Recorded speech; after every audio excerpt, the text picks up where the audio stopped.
Hello, कैसे हैं आप सभी? आप सभी का स्वागत है हमारे सैम बबुआ यूट्यूब चैनल पे। दोस्तों, हमारे चैनल का मुख्य उद्देश्य क्या है कि बिहार बोर्ड क्लास 12th में जो है आपका जो साइंस का पोर्शन है, जो एमसीक्यू आता है, वो सारे क्वेश्चन में क्या होता है, आपको काफ़ी कठिनाई होता है। कोई ऐसा यूट्यूब चैनल नहीं मिल पाता है जहाँ से आपको ऑथेंटिक जानकारी हो और पूरा चैप्टर वाइज आपको एमसीक्यू कराया। तो हमारा उद्देश्य यही है कि आपके एग्जाम में किसी तरह का कठिनाई नहीं हो, उसके लिए सैम बबुआ यूट्यूब चैनल लेके आया है आपके लिए फिजिक्स, केमिस्ट्री, मैथ्स और बायोलॉजी का एमसीक्यू।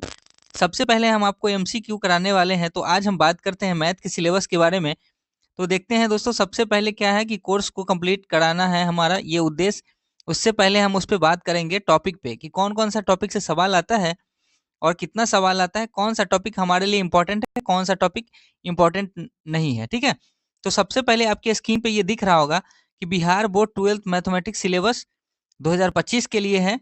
और क्या है कि सेक्शन ए में ऑब्जेक्टिव एमसीक्यू टाइप आता है, एमसीक्यू टाइप आता है ऑब्जेक्टिव। ठीक है, इसमें 100 क्वेश्चन, टोटल कितना क्वेश्चन रहता है, 100 क्वेश्चन। ठीक है, उसमें से आपको अटेम्प्ट करना है कितना, 50 क्वेश्चन ही सिर्फ अटेम्प्ट करना होता है। और 50 अटेम्प्ट करना होता है तो दोस्तों ईच क्वेश्चन क्या होता है, 1 मार्क्स का होता है। मतलब 50 क्वेश्चन 50 मार्क्स का। मतलब अब समझिए कि आपको मार्क्स लाना कितना आसान हो जाता है कि एमसीक्यू पे अगर सिर्फ आपका कमांड हो गया तो 50 मार्क्स आपका ऐसे ही आ जाएगा। तो इसलिए हमारा क्या है उद्देश्य कि एमसीक्यू पे ज़्यादा वर्क किया जाए। ठीक है, अब हम बात करते हैं सेक्शन बी के बारे में। तो दोस्तों ये देखिए सेक्शन बी के बारे में। सेक्शन बी में क्या होता है कि टोटल 30 क्वेश्चन होता है, जिसको हम लोग बोलते हैं शॉर्ट आंसर क्वेश्चन। और 30 में से आपको कोई 15 अटेम्प्ट करना होता है। 30 क्वेश्चन में से कोई 15 को अटेम्प्ट करना होता है। और सारा कितना होता है, ईच क्वेश्चन कितना होता है, 2 मार्क्स का।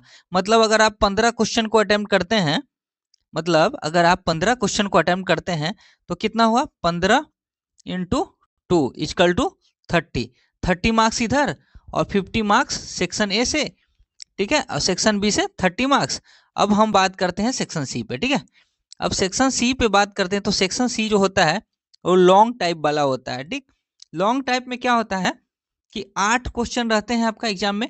उसमें से क्या है कि कोई 4 क्वेश्चन को अटेम्प्ट करना होता है और सारा क्वेश्चन क्या होता है, 5 मार्क्स का होता है। अगर सपोज करिए 4 क्वेश्चन है, ठीक है, 4 क्वेश्चन है और 5 नंबर का होगा तो कितना होगा, 4 पंचे 20। मतलब 4 पंचे 20 मार्क्स का आपका सेक्शन सी से आता है। तो इस तरह का आपका सिलेबस है मैथ का। आशा करते हैं कि ऐसा जो है आपका इस तरह से कोई समझाया नहीं होगा। तो हमारा उद्देश्य यही है कि आप हमसे जुड़िए और सीखिए। ठीक है, सारे जो भी मैथ का पूरा जो टॉपिक है उस सारे टॉपिक को कवर करेंगे ताकि आपको एग्जाम में दिक्कत नहीं हो। और टाइम ड्यूरेशन की दोस्तों बात करें तो इसके लिए आपको कितना टाइम मिलता है, 3 घंटा 15 मिनट मिलता है। और पासिंग मार्क्स कितना होता है, मिनिमम पासिंग मार्क्स आपको पता है क्या? तो मैं आपको बता दूं कि मिनिमम आपको बोर्ड एग्जाम में क्या होता है कि 30% मार्क्स लाना होता है। 30% मार्क्स लाना होता है। मतलब 100 में से अगर 30 आ गया तो मिनिमम आप पास हैं, ये बोर्ड का होता है। ठीक है, और 45% अगर आपके पास आ गया, देखिए इसमें होता क्या है कि 30% आ गया तो आप पास है, लेकिन पास होना सिर्फ क्या है, उतना नंबर से काम नहीं चलने वाला है। तो 30% अगर आपको मार्क्स आता है, सबसे पहले देख लीजिए कि अगर आपको 30% आता है तो आप थर्ड डिवीजन करते हैं, थर्ड। ठीक है, वहीं आपको 45% आता है तो क्या होता है, सेकेंड डिवीजन, सेकेंड डिवीजन। लेकिन थोड़ा सा अगर मेहनत आप और कर लेंगे, थोड़ा सा मेहनत, अगर आपको 60% मार्क्स आ जाता है, 60% मार्क्स, तो वो क्या कहलाता है, फर्स्ट डिवीजन। मतलब आपको फर्स्ट लाना है, इतना आपको ध्यान में रख के चलना होगा, तैयारी करना पड़ेगा। तो सबसे पहले हम बात करते हैं मैथ के चैप्टर के बारे में, कौन कौन से टॉपिक से कितने कितने मार्क्स के आते हैं। तो ये देखिए हमारे सामने अब आ गया है, क्या है, यूनिट वाइज हम आपको बताने जा रहे हैं। तो यूनिट फर्स्ट है रिलेशन एंड फंक्शन, जिससे टोटल 10 मार्क्स का सवाल पूछा जाता है, 10 मार्क्स का। तो रिलेशन एंड फंक्शन से 10 मार्क्स का पूछा जाता है। दूसरा है हमारा अलजेब्रा, उससे 13 नंबर का क्वेश्चन आता है। तीसरा हमारा है क्या, कैलकुलस। कैलकुलस जो हमारा पार्ट है वो सबसे वीवीआई पार्ट होता है, इससे 40 मार्क्स का आता है। तीसरा वाला जो है कैलकुलस, उससे 40 मार्क्स का आता है। अब बात करें चौथे यूनिट पे, तो ये यूनिट है वेक्टर एंड 3 डायमेंशनल ज्योमेट्री। ये 18 मार्क्स का इसमें से आपको एग्जाम में क्वेश्चन आता है। और पांचवा जो है हमारा लीनियर प्रोग्रामिंग, जिसको एलपी हम लोग बोलते हैं, एलपी लीनियर प्रोग्रामिंग से आप लोग वाकिफ हैं। ठीक है। एलपी जिसको बोलते हैं उसे 9 नंबर का आता है। और छठा जो टॉपिक है और लास्ट यूनिट सॉरी, वो जो हमारा यूनिट है वो क्या है, प्रोबेबिलिटी। प्रोबेबिलिटी मतलब आप लोग तो जानते ही हैं, प्रोबेबिलिटी पढ़े ही है, प्रायिकता। प्रायिकता से आप लोग परिचित हैं, ये आप पढ़े भी हैं 9th-10th में। तो इससे आता है 10 मार्क्स का, मतलब टोटल जो हमारा सिलेबस है वो हमारा कवर इस तरह से हो जाता है और 100 मार्क्स का आपका सवाल आता है, जिसमें से आपको क्या है, देखिए की टॉपिक कवर।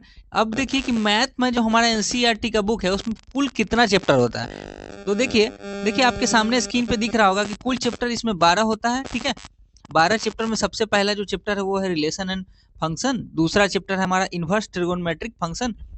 तीसरा जो हमारा टॉपिक है वो है मैट्रिक्स। चौथा है डिटर्मिनेंट। पांचवा है डिफरेंशियबिलिटी। और हम बात करते हैं नेक्स्ट के बारे में, तो छठा जो है हमारा एप्लीकेशन ऑफ डेरिवेटिव है चैप्टर का नाम। सातवां है हमारा इंटीग्रल मतलब इंटीग्रेशन जिसको बोलते हैं। ठीक है, उसके बाद आठवां है एप्लीकेशन ऑफ इंटीग्रल, उसी के बारे में चर्चा होगा। नौवां हमारा है वेक्टर, जिसमें वेक्टर एनालिसिस ये सब का पढ़ना होता है। और 10वां हमारा हो गया 3D ज्योमेट्री का पार्ट है, 3 डायमेंशनल 2 डायमेंशनल आप लोग पढ़े भी हैं। तो यहाँ पे आपको 3D के बारे में, 3D ज्योमेट्री के बारे में पढ़ना होगा। 11 है लीनियर इनइक्वेशन और लीनियर प्रोग्रामिंग जिसको एलपी बोलते हैं। ठीक है, एलपी ये पढ़ना होगा। और 12वां जो चैप्टर है और आज का इस टॉपिक का सबसे लास्ट जो टॉपिक है वो है प्रोबेबिलिटी मतलब प्रायिकता। तो दोस्तों आप हमें इतना सहयोग करिए, इस चैनल को इतना मुकाम तक पहुंचा दीजिए ताकि हम आपके लिए मेहनत करें, क्योंकि आप जुड़िएगा तभी हम आपके लिए काम कर पाएंगे, है ना दोस्तों। तो हमारे चैनल से जरूर जुड़िए और अपने दोस्तों को भी जुड़िए।